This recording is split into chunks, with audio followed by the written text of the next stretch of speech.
বাগদাদের রাজপ্রাসাদে সেই রাতটা ছিল অন্য সব রাতের মতোই।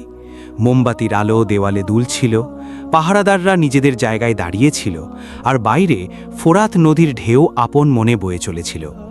কিন্তু খলিফা হারুন রশিদ সিংহাসনে বসেছিলেন একদম নিথর, যেন পাথরের মূর্তি। তার চোখ দুটো ফাঁকা, মুখে বিষণ্ণতার ছায়া।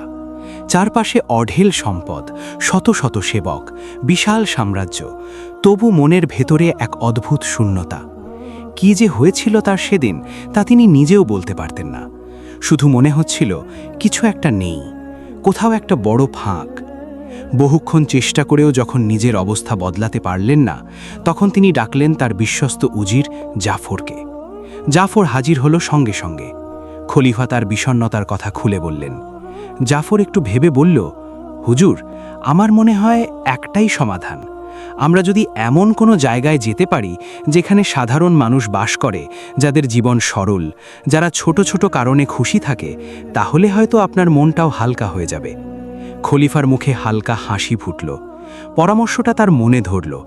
তিনি ডেকে পাঠালেন তার হাবশি দাস মসরুরকেও। তারপর তিনজন মিলে, খলিফা, জাফর আর মসরুর, রাতের অন্ধকারে ভেষ বদল করে প্রাসাদের বাইরে বেরিয়ে পড়লেন। কেউ চিনতে পারবে না তাদের। আজ রাতের জন্য তারা শুধু তিনজন পথচারী। বাগদাদের রাতের পথে হাঁটছিলেন তিনজন। সরু গলি, বাড়ির সামনে ঘুমন্ত মানুষ, দূরে কুকুরের ডাক। রাত গভীর হচ্ছিল। হঠাৎ থমকে গেলেন খলিফা। কোথা থেকে ভেসে আসছে এক মিষ্টি সুরেলা গান।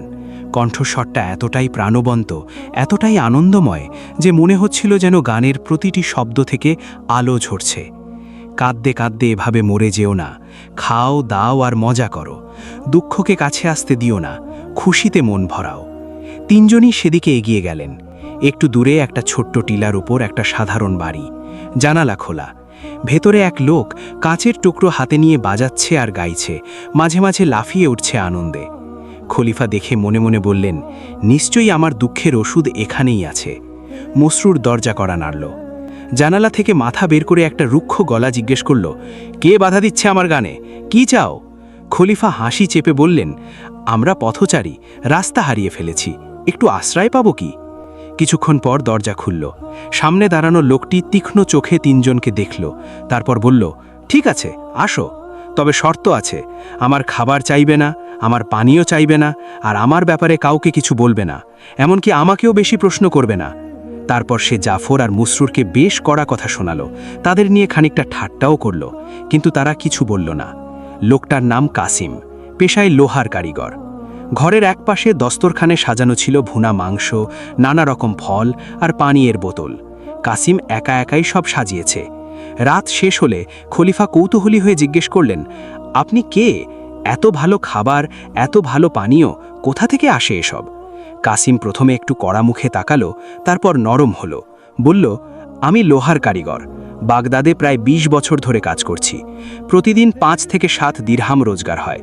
কাজ শেষে বাড়ি ফেরার পথে সব টাকা দিয়ে ভালো খাবার আর এক বোতল পানীয় কিনে নিই।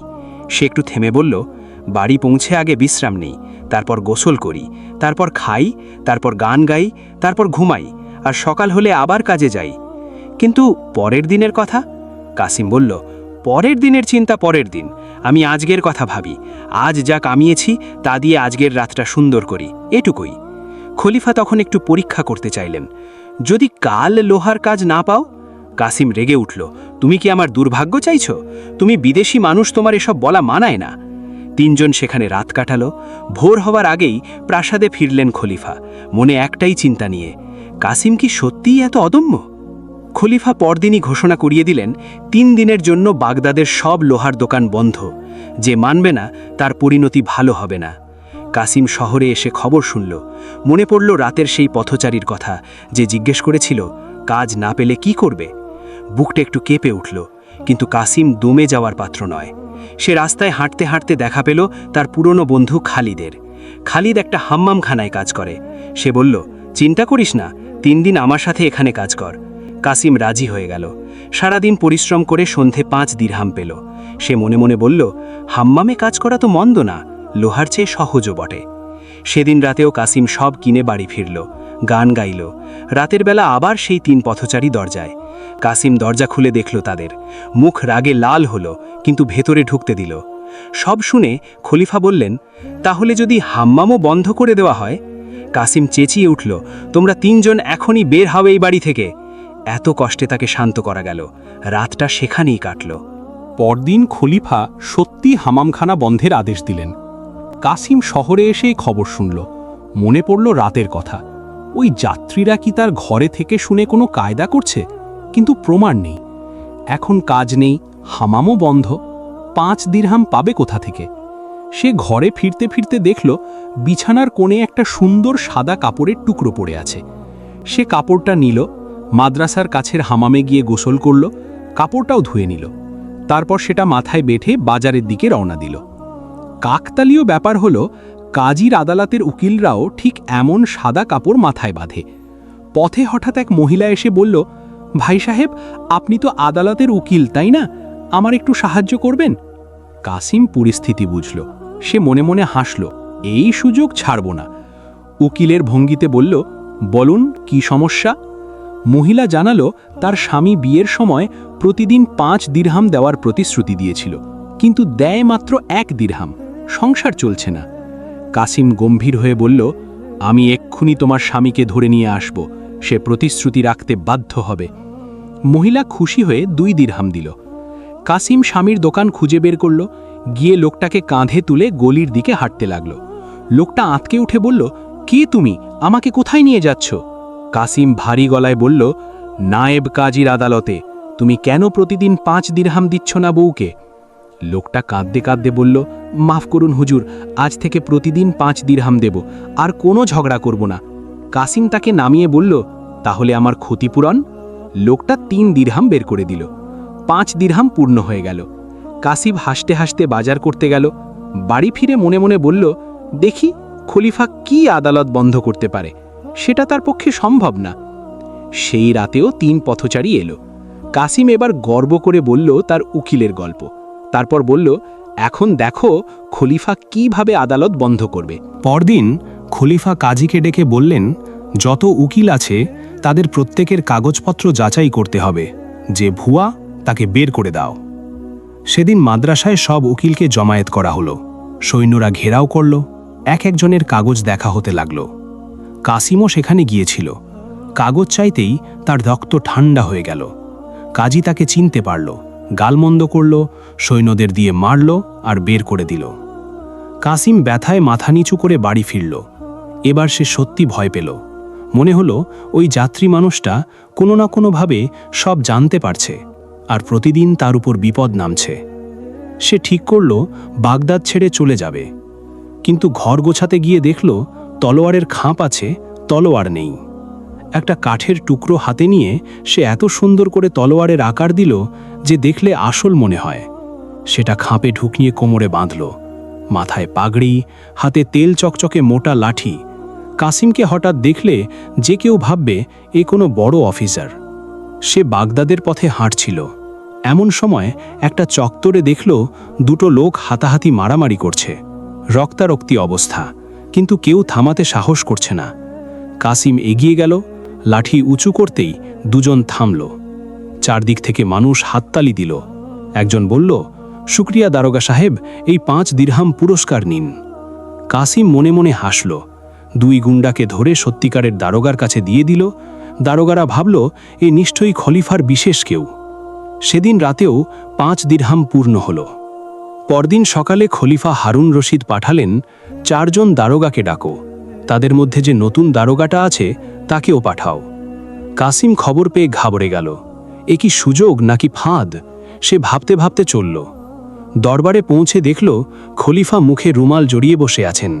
সামনে 4 জন বন্দী, সবাই হত্যাকারী। আদালতের রায় মৃত্যুদণ্ড নির্ধারিত।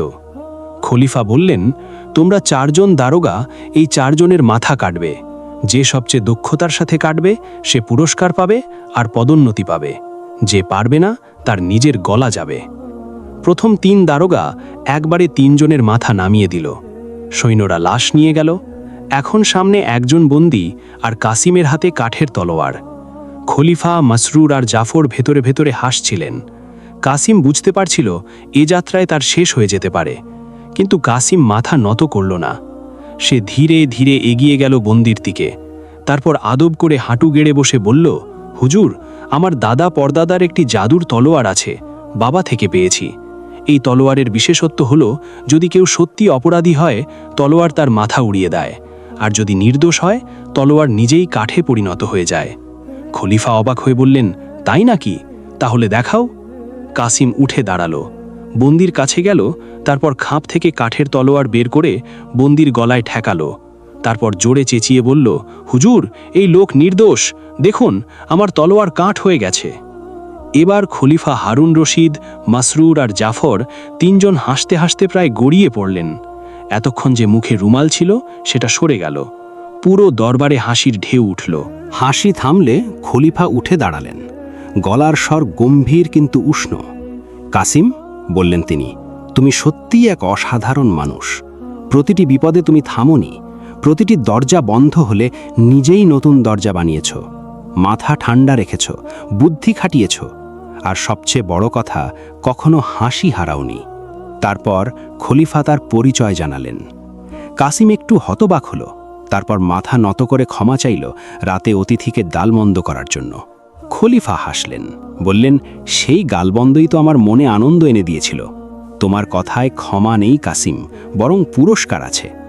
সেদিনই কাসিমকে দেওয়া হলো বাগদাদের একটি এলাকার দারোগার পদ। কাসিমের গল্পটা আসলে একটা বড় সত্য বলে যায়।